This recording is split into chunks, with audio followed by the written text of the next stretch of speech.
Good evening. My name is Dr. Gerald Grutson. I'm a professor of philosophy at San Jose City College. I also teach courses in religion and science for Global Ministries University. We're here this evening to discuss the topic of Islam and science, led by Dr.Nuh Aydin of the Department of Mathematics and Statistics at Kenyon College in Central Ohio. We know that the birth of the Muslim faith also occurred in the part of the world where science was often studied very deeply, and often that is not well understood. So Dr. Aydin will help us to understand better how the Islamic faith interacted with the birth of many of the scientific developments that occurred in the early Middle Ages. So Dr. Aydin, we look forward to your presentation. Thank you, Dr. Grutson, and good night, everyone, and assalamu alaikum. So I would like to start with a brief, a little bit of information about myself.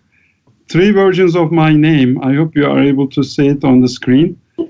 I'm originally from Turkey, and my name comes from Arabic, from the Quran, and it's also a biblical name, so it's English version is also here.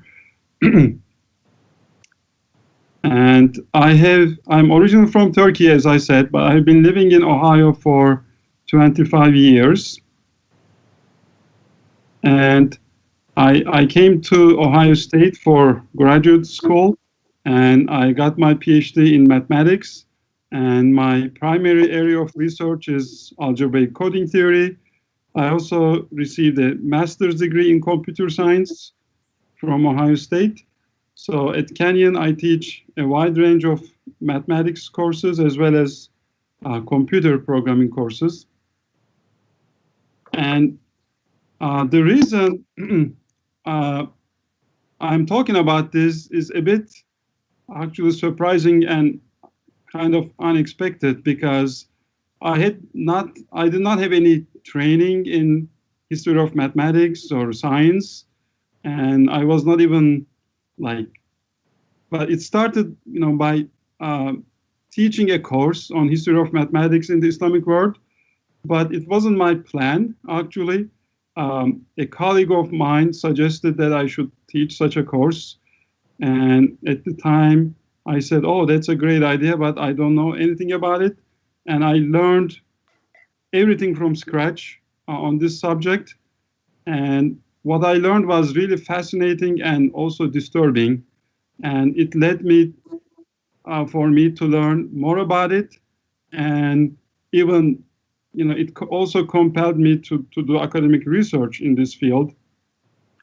And so in the last decade or so, I've been teaching this course at Kenyon, and also I'm doing some academic research in this field.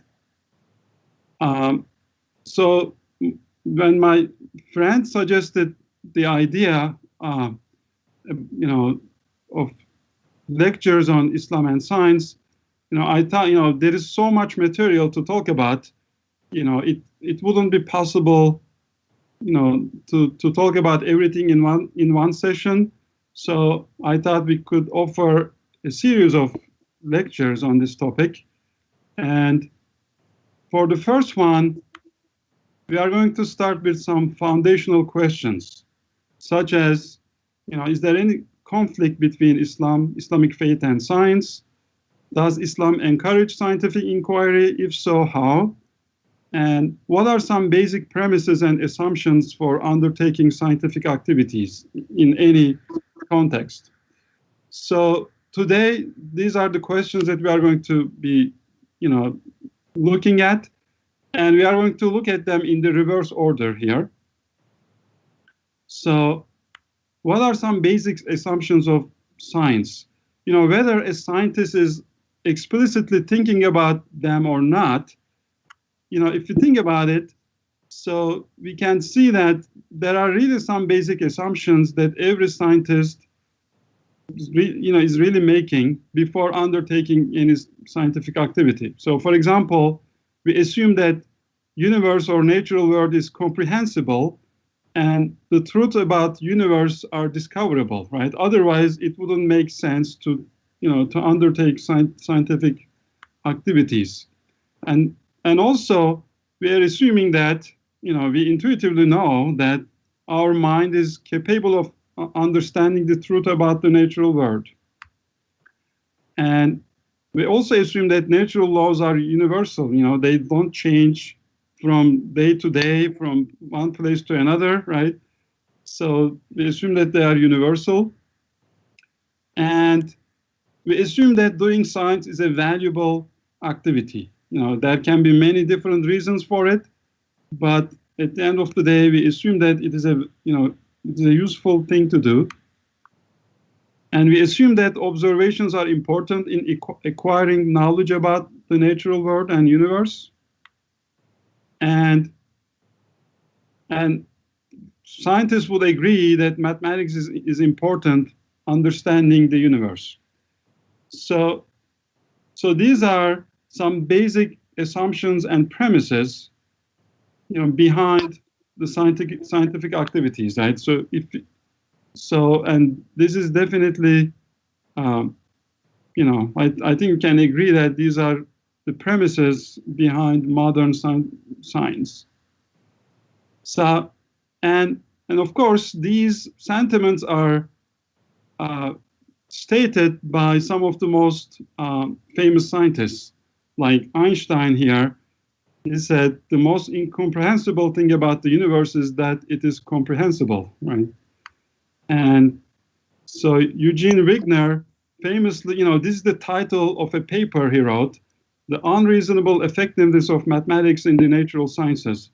So the fact that mathematics is so essential to to the formulation of the laws of physics, it is an amazing fact, right? It is an amazing gift to us that this is the case. And he says he hopes that this will continue to be the case or in the future. And again, Paul Dirac, another famous scientist, he also appreciates the fact that the laws of the universe, especially laws of physics, are described in terms of mathematics, which is beautiful in and on itself and powerful. And he says, one explanation would be that for this fact is that God is a great mathematician, right? And if we go back to older times, we can also find similar statements from famous scientists like Newton and Galileo and so scientists like that, they realize that mathematics is the language of the universe that is so essential to understand the natural world. Okay, so now our question is, do Quranic teachings support these conditions, right? So does it provide us a mindset that is compatible with these premises that are necessary to do science? Well, to find the answer, let's go back to the beginning of time, right? So this is a verse in the Quran when God announced to the angels that he was going to create human beings on earth. They said, will you make a creature that will cause corruption and shed much blood? And in answering their question, Allah said, I know what you don't know. If you just read this, if you stop here, you may think that God just dismissed angels' questions. But if you read the next verse, you'll see something interesting. So God taught Adam the names of all things.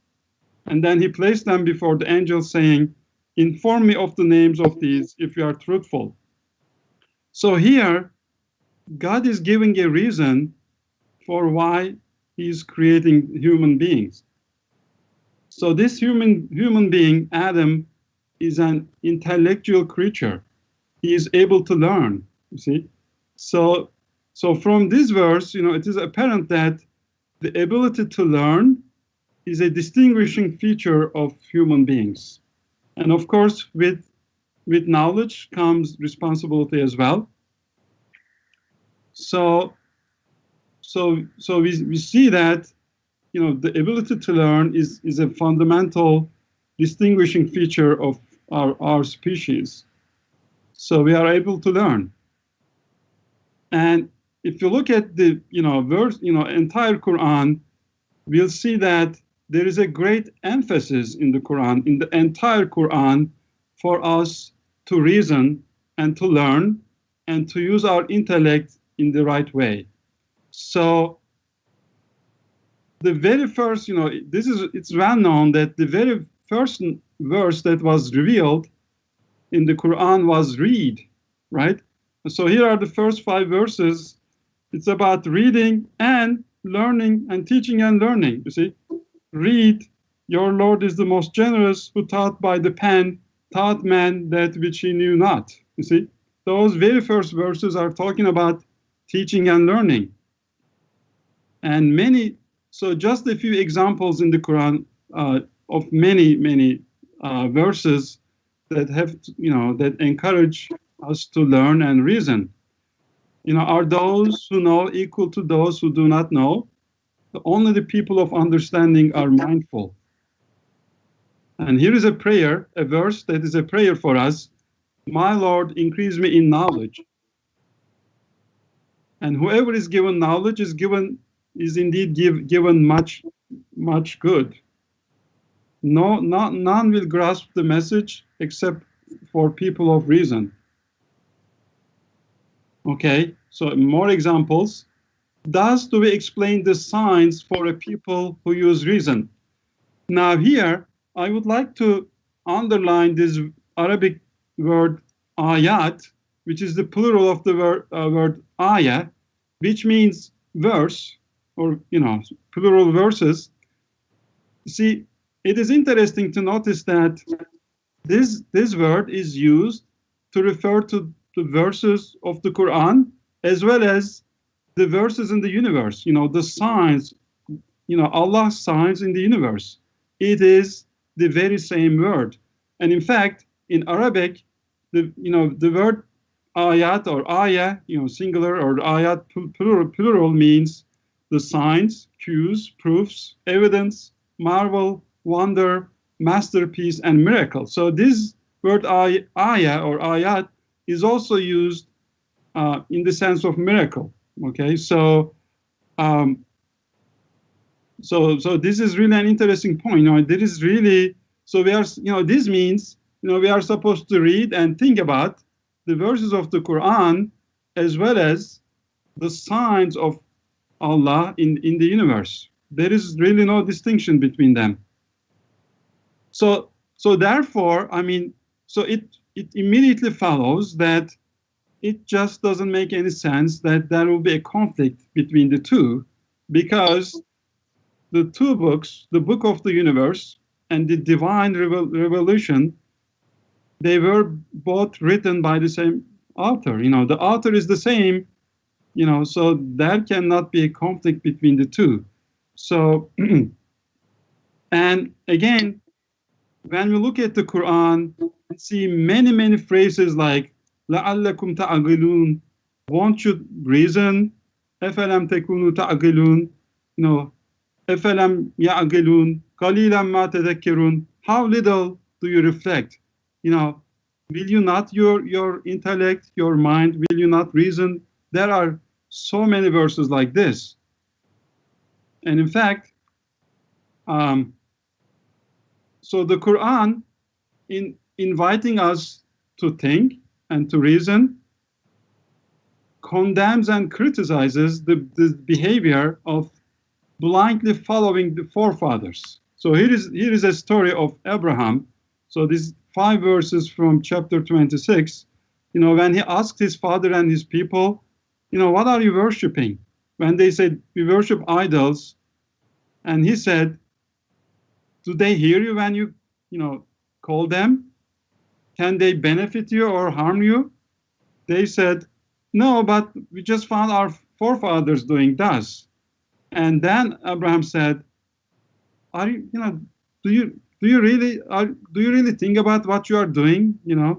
So this just blind imitation and following is really criticized. And another verse here, chapter 5, verse 104.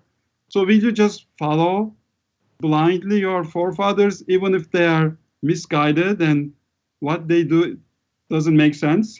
Will you not use your reason, your mind, to think about what you are doing? And so even some more statistics about this. So you probably know that the Arabic language is very structured. It turns out to be a very mathematical language, and it has the root structure. So which means almost every word in Arabic has 3-letter root. And by starting 3 letters, you can derive a number of maybe dozens of words with the same, with the same essential meaning, but related meanings. So, for example, the root alime, which means to know, and of course you can derive a number of other words from it. There are 854 verses in the Quran that contain a word from this root. And 41 of them, one conjugation of this word is allama, which is to teach. There are 41 verses of the Quran, including the very first, verses that were revealed, that talk about teaching and learning. So, for example, let's take another example, hakka, which means to prove, justify, ascertain. There are close to 300 verses in the Quran that contain a word from this root, and so many other examples, So altogether, the Quran puts a tremendous emphasis on correct use of the intellect. It actually portrays disbelief as an irrational phenomenon, So, if you read the Quran, you get the sense that, belief is a rational thing, and disbelief is rational. And those who study Quran, really, they can quickly realize this point. So Quran teaches us that we are able, not only are we able to reason and use our mind, but we are urged to do so. And the second source of faith in Islam is the hadith, the sayings of the Prophet Muhammad, peace be upon him. And we can find many hadiths that encourage Muslims to learn. So, for example, acquisition of knowledge is compulsory for every Muslim, male or female. And seeking knowledge, we are supposed to seek knowledge from cradle to grave, not just during school, the entire life. We are supposed to be lifelong learners. And the word of wisdom is the lost property of the believer. So wherever he finds it, they should take it, So we should be seeking knowledge wherever it might be. So here is another hadith that is really relevant to current events, pandemic. So in another hadith, the Prophet Muhammad, peace be upon him, said, there is no disease that Allah has created except that he also created its treatment, its cure. So what a great encouragement for medical research, right? And in fact, many of the Islamic scholars worked on medicine, and perhaps the most famous of Islamic scholars who worked on medicine is Ibn Sina, right? Or with the Western name of Avicenna. And he was a great philosopher as well as authority on medicine, the physician.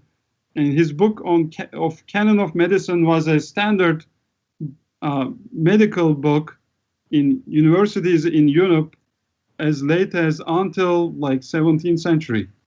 So, he followed the teachings of Islam and doing research in medicine, along with, of course, scholars those times, they learned many disciplines, not just one narrow discipline. He is also famous as a philosopher. Again, a few more examples from the Hadith literature about the, significant, importance of pursuing, pursuit of knowledge. Okay, and we also find in the Quran many verses, like dozens and dozens of verses that encourage us to study the nature. So, for example, this is verse number 190 and 91 from chapter 3, Ali Imran, talking about creation of the heavens and the earth and the alternation of the night and the day, and saying that there are signs in these natural events for people of understanding. You see, again, the word signs here now used for natural phenomena, you see. So it is the same word that is used for the verses of the Quran. Again, yes, another example talking about creation of the heavens and the earth, alternation of the night and the day, and the ships that sail through the sea that carry, beneficial stuff for human beings, and the rain coming down from the heaven and giving life to earth. Quran says there is sign in all of these things only if you use your reason. Okay, again, more verses inviting us to observe the universe, like the sky, how it is constructed and how beautiful it is, right? And look at the earth, how it is spread out, and look at the mountains in it, and look at all kinds of vegetation that is growing out of it. And again, more verses, urging us to think about the creation of the camel, heaven, and the mountains and the earth. So these are all, there is lessons and wisdom and signs in all of these things for us to think about. And some verses in the Quran point to the mathematical order in the universe, right?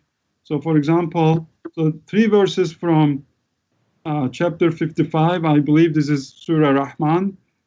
The sun and the moon move by precise calculations, according to some mathematical calculations. And there is a balance in the universe. And of course, the balance is a consequence of order and mathematical calculations. And another verse in the Quran points to the stability of the laws. Sunnatullah, which means the way of God, right? We can understand it to be the laws of the universe, right? And the verse says, you will never see that Sunnatullah, the laws established in the universe, they don't change. And we have actually theological reasons in Islam for these laws to be universal. Like, so for one thing, so we have this notion of Allah, God is Rabbil Alameen, the Lord of the worlds. From micro words to macro words, He is the Lord of all the universes, and He established all the laws in the universe. So therefore, it makes sense that they are universal, right? So we have no trouble understanding universality of the natural laws. And we also believe that this world is a place of trial and test, and everybody is individually accountable for their actions. You see, if it was the case that the rules were not stable and the consequences of the actions were not predictable, then there would be no, that, the test would not be valid, right? And then we could, you could not reasonably hold human beings accountable for their actions if they wouldn't know the consequences of their actions. So the rules should be stable for that reason as well.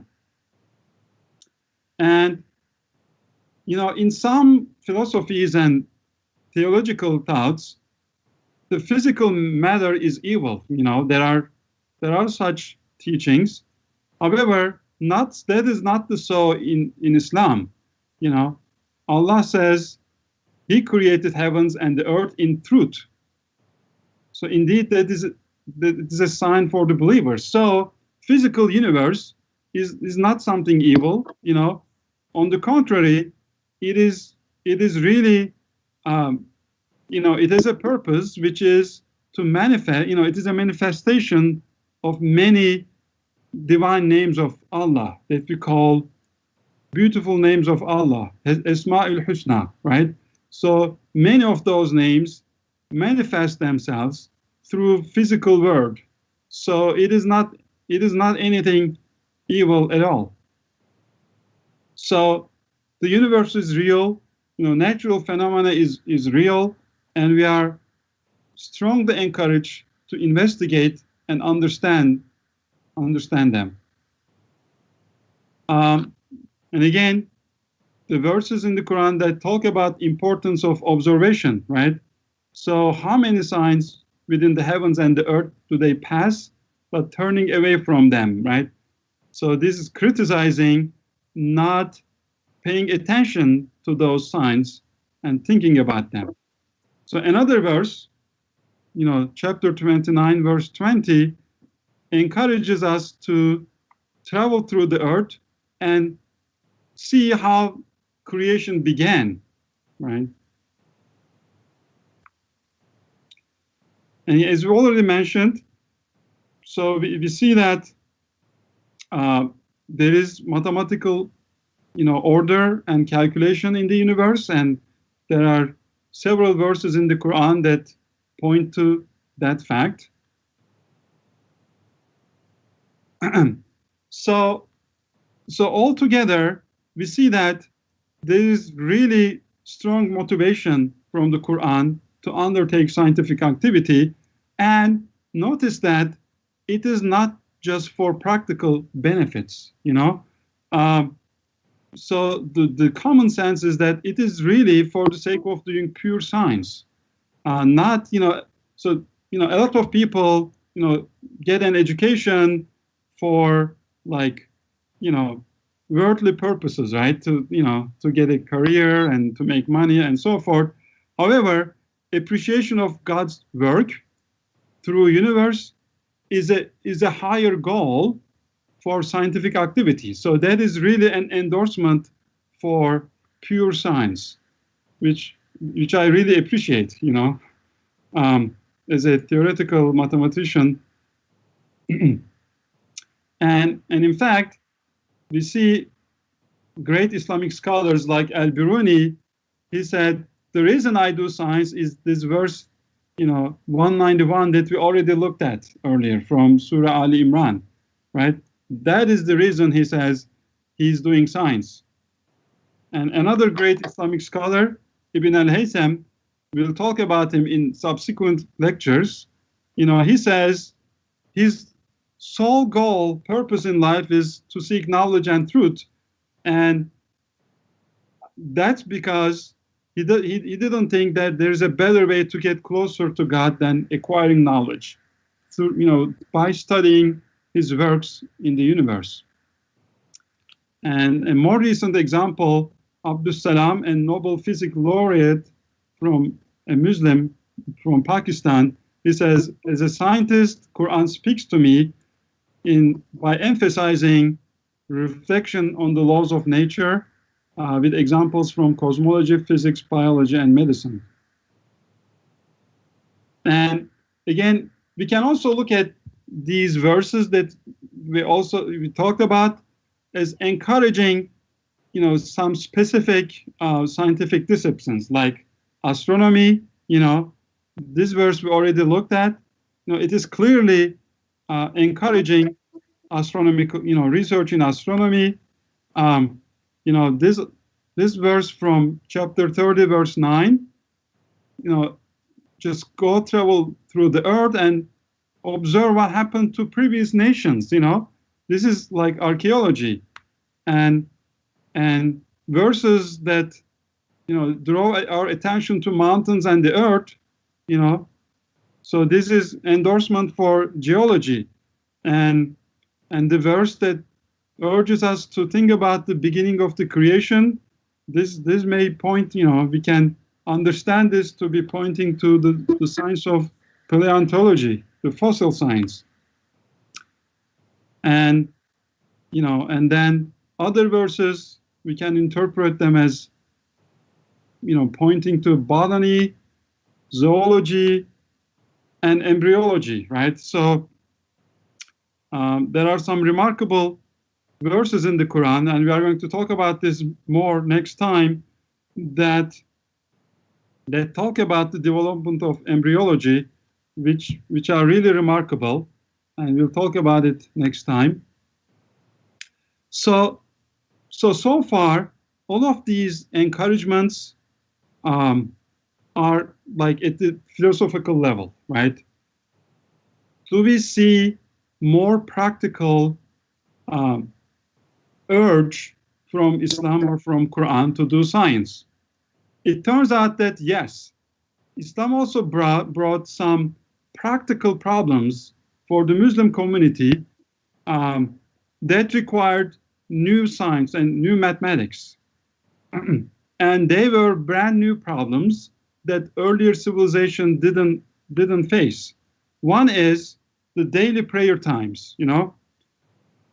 Since daily prayer times are according to the position of the sun in the sky, and since it changes by season and also by the location on Earth, it turns out to be a really highly non-trivial problem, and it turns out to be a very mathematical problem. It is mathematical geography and astronomy to really to determine prayer times, because of this was a brand new unique problem. And to address this problem, Muslim scholars created a new discipline called Ilm al-Miqat, the science of timekeeping. So I have a link here. If from the video, I think you can figure out this link. There is a little lecture about the relationship between one of the daily prayers, the afternoon prayer, and how it is related to the science of trigonometry. I don't have time to talk about it in details here, but so that was a brand new problem for Muslim scholars to figure out. So another problem is the Qibla problem, which is, we are supposed to face Mecca, Kaaba, that is in Mecca, for our daily prayers. And as you go far away from Mecca, finding that direction turns out to be a non-trivial problem. So for example, from west coast of the United States, you may, the Qibla direction is almost due north. That's kind of surprising, right? How is it that like from Alaska, we are facing due north to face Mecca? How come? Well, that's because the Earth is a sphere, and in spherical geometry, the closest path is different from the straight lines on a flat surface. So Muslim scholars, tackled this problem, and they invented, this is really, it requires really sophisticated mathematics to solve it. And Muslim scholars did it. They did, a lot of high-level mathematics, spherical geometry and trigonometry to solve the Qibla problem. And again, Muslim calendar is lunar calendar, so visibility of the moon is very important. So therefore, astronomy became a very important discipline, and calculation of zakat and inheritance require at least some basic arithmetic and algebra. So most of these problems were related to astronomy. So because of that, astronomy became a very, very important scientific discipline in the Islamic civilization. As an indication of that, the observatory as the scientific institution that we have today was really born and developed in the Islamic world. It is one of the legacies of Islamic world to the medieval Islamic civilization to modern world. And another indication of that is most of the star names are in Arabic. Now, remember this was the first question. Now we are going to address as the last one. Is there a conflict between religion and science in Islam? Well, here's an answer from an expert in this field, David King.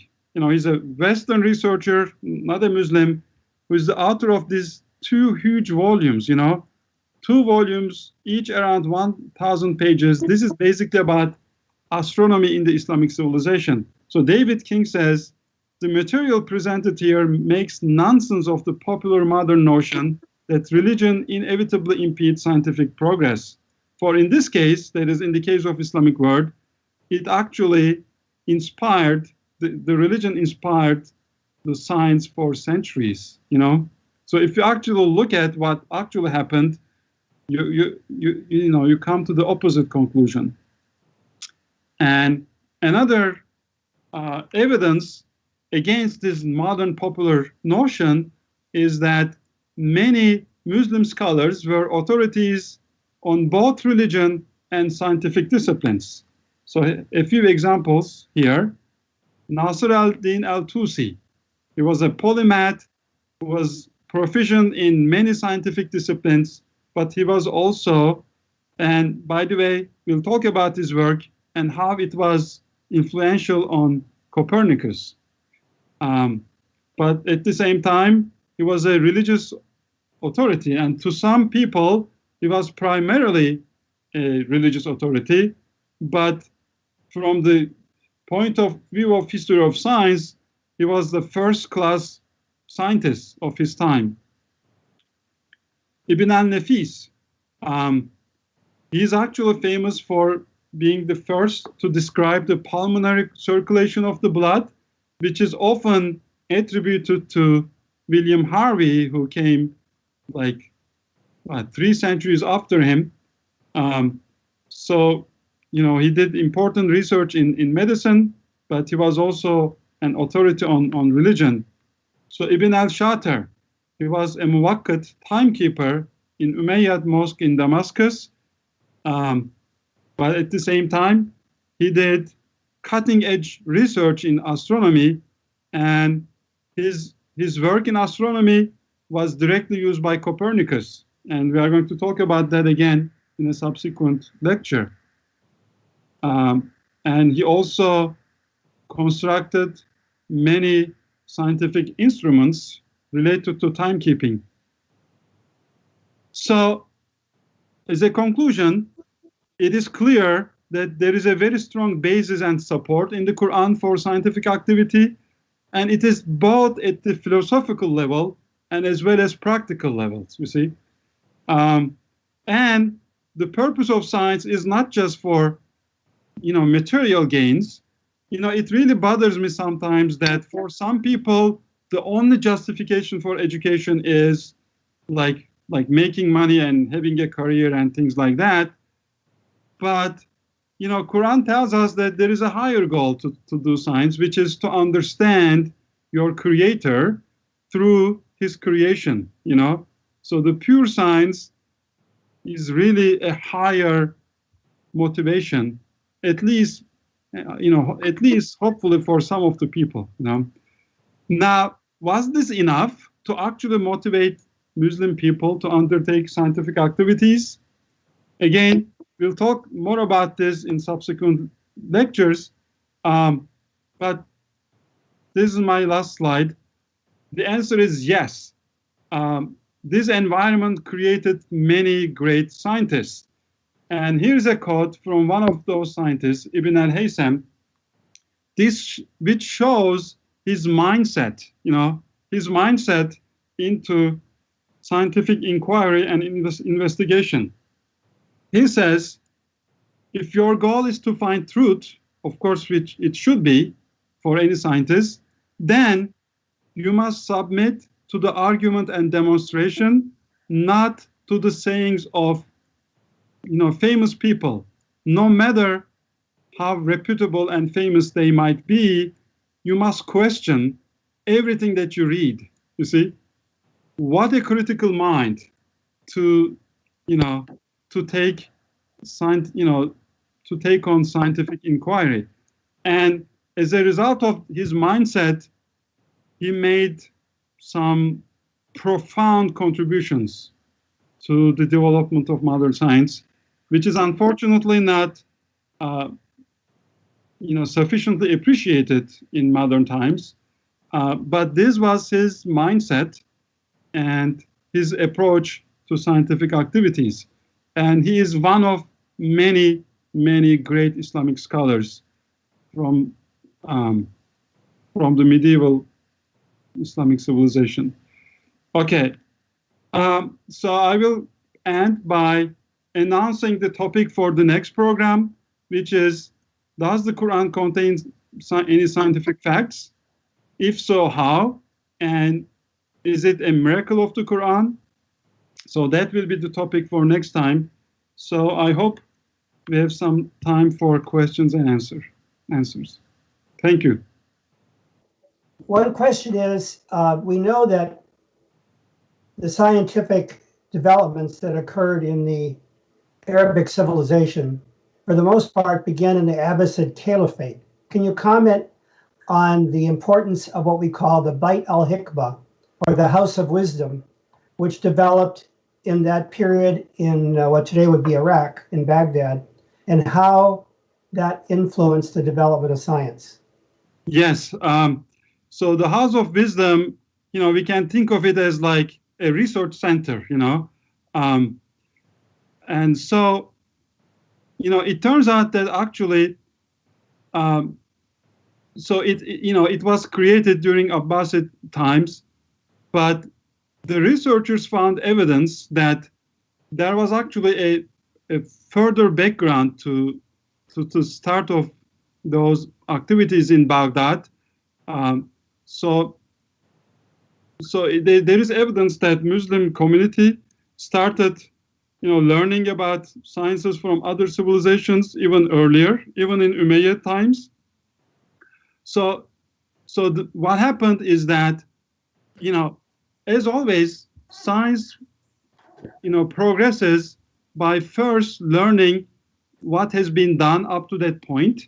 You first learn and digest that information, and then you advance the current knowledge to the next step.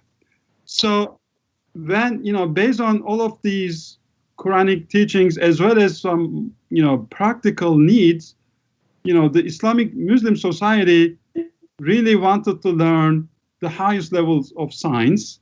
And for that, they looked around other civilizations, and they found that there was science from Indian civilization, Persian, and Greeks, and especially Greeks. And they wanted to, first acquire their knowledge through translations.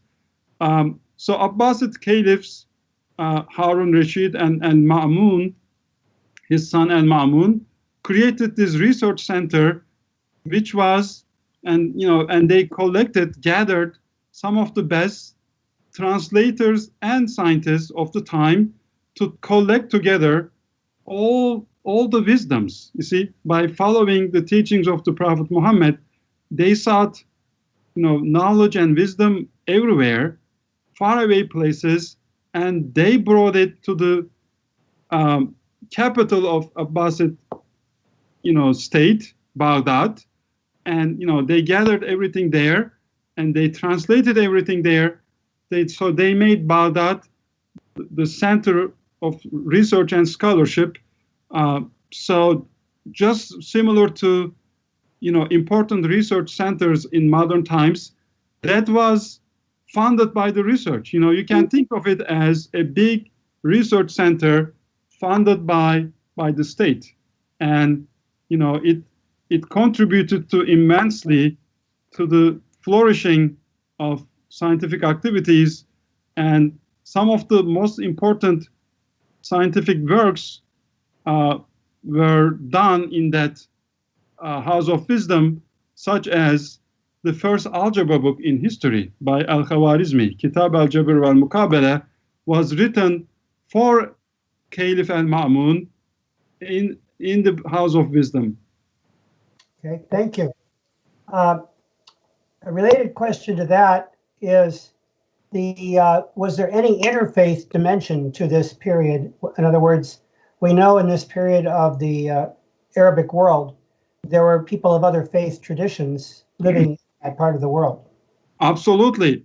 See, when we say Islamic world, it doesn't mean, it is a civilizational term. It doesn't mean that it was only Muslims who were, active in this civilization. Yes, Arabic was the language of science at the time, just like English is today. But it doesn't mean that everyone who is, writing their science in English today, it doesn't mean that they are, British or American or Western Europeans. So it was a similar situation at the time. Actually, the Islamic, the empire grew very, very quickly, in just over a century. It spread all the way from Spain to borders of India and China. It encompassed many, many different ethnicities and languages and religions, and people who contributed to scientific activities had all of these diverse backgrounds, and in terms of religion and ethnicities, and some of the best known early scholars in the Islamic civilizations were not Muslims. For example, Thabit bin Qurra was not a Muslim. Ishaq bin Hunayn was not a Muslim, right? It was a very diverse society, and just like today, diversity was really a strength, and especially those translators, who translated scientific books from other languages like Greek or Persian or Syriac or Indian language, they made use of. So in the first place, Muslim community did not, they had no problem acquiring science from foreign civilizations, and they did not, and they used the help of other people, whether they were Muslims or not, to help with this endeavor. And people of knowledge attained high positions in the government as well, even if they were not Muslims. So it was a very diverse society, and people of all backgrounds contributed to this enterprise. Great. We have a question in the chat box. Why do you think it's harder to present a coherent relationship between science and religion in the modern context? I mean, in my mind, I think there is a lot of historical reasons. As I try to explain here, I mean, personally, I don't see any really, I mean, if you really, look at the Islamic theology from an Islamic point of view, I mean, it just doesn't make sense that there is anything but harmony between science and Islam. Why that is not the case, I think there is a lot of historical baggage and background to it, and there is a lot of, misunderstandings and extremes in both directions.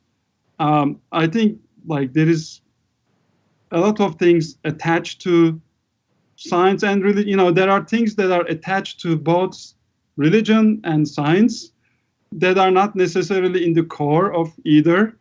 I think there is a lot of side issues that are confused or attached to either religion or science that are causing this, this apparent conflict. Yeah. But at the core of it, as I try to, make the case here, it simply doesn't make sense that there is anything but harmony between them. Yeah. Perhaps in a later session, we can discuss the secularization of Western civilization, which separated religion and the culture in the Western, and after Galileo, that could be another topic for further discussion. We have another question. Has there been any study about Muslim women scientists and their impacts that you know, especially during the time of Andalusia? Yeah, you see, so the thing about this topic is that the research in this field is so incomplete. You know, that's one of the reasons. I mean, it is so incomplete that just in the last few decades, based on, you know, the study of some primary source materials, you know, after the modern researchers studied those, a lot of conceptions about history of many things in mathematics and science changed due to this lack of research. So it is one of those areas. You know, unfortunately, I don't know anything about it. You know, I'm like a beginner in this field. You know, I did not have a training in this. You know, I don't know too much about it. Yeah. But the thing is, generally speaking, the state of affairs in this field is such that, I mean, there is so much to do. You know, research is so incomplete that it is one of those topics that need further attention. Yeah. In the Christian world, a number of my students have done research on Hildegard of Bingen. She was similar to Avicenna, she was one of the great Christian scholars of medicine in the 11th century. And so, you know, there were a few of these women scholars. I'm sure, I know in the Sufi tradition, there were many great figures in Islam in the medieval period. But I think, as you said, the research still remains to be done. Yes, I did read a little bit about, especially in medicine, you know, women scholars. But my area is mathematics, and I'm focusing on mathematical, you know, disciplines. But even there, even in this, you know, more narrow subset of the field, there is so much waiting to be studied. I'm really hoping with this series, you know, those young people who are thinking about, you know, fields of study for future, you know, the role of women in scientific progress in Islamic civilization, that would be a great topic to study. Seriously, yes. You know, there is a great need, you know. Yes. Well, I think the medieval period, unfortunately, particularly the early medieval period, which we call the golden age of Islam intellectually, I think I was talking with you about how because of the Turkish, I've been able to go to Turkey on several occasions and visit some of the major universities there. And we were talking about this, the fact that many of these manuscripts have not been studied of this period because of the change in the language in Turkey after the revolution. There aren't many people with knowledge of the languages, and that was the basis for much of this period of the Abbasid Caliphate, because you had the linguistic knowledges to be able to go into all these languages that were held all the science, whether it was from India or from Syria or from Greece, and they were able to access all of these documents. But unfortunately, as you said, we don't have the research capabilities right now to do this. So fortunately, there has been some progress in recent decades, you know. So, and most of the experts, ironically, are Western researchers in this field, you know, as opposed to Muslim scholars. There are some Muslims as well, but most of them are Western researchers.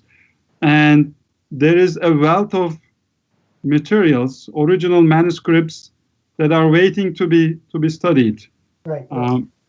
Just for our people watching, there are two great centers of religion and science now in the Western world. One is in Berkeley, at Graduate Theological Union, which has been going probably for 30 years now. And then at Oxford University, there's also a Center for Religion and Science. And basically, these are two of the big centers that where people can get training in these topics of what is the relationship of religion and science. I was blessed and able to spend a summer at the one in Oxford, which is a wonderful center for a study of this type of study. So we hope many more, as you brought out, many more people will go into this field. And it's an area that is very much needed today. So as Quran does, I would like to urge people to do, to take a course of study, not only for, pragmatic, reasons, but also for the sake of things like philosophy of science, right? I mean, it is not a very lucrative field, maybe, but, there is a need, for scholars to do research in fields like philosophy of science and history of science, right? Right.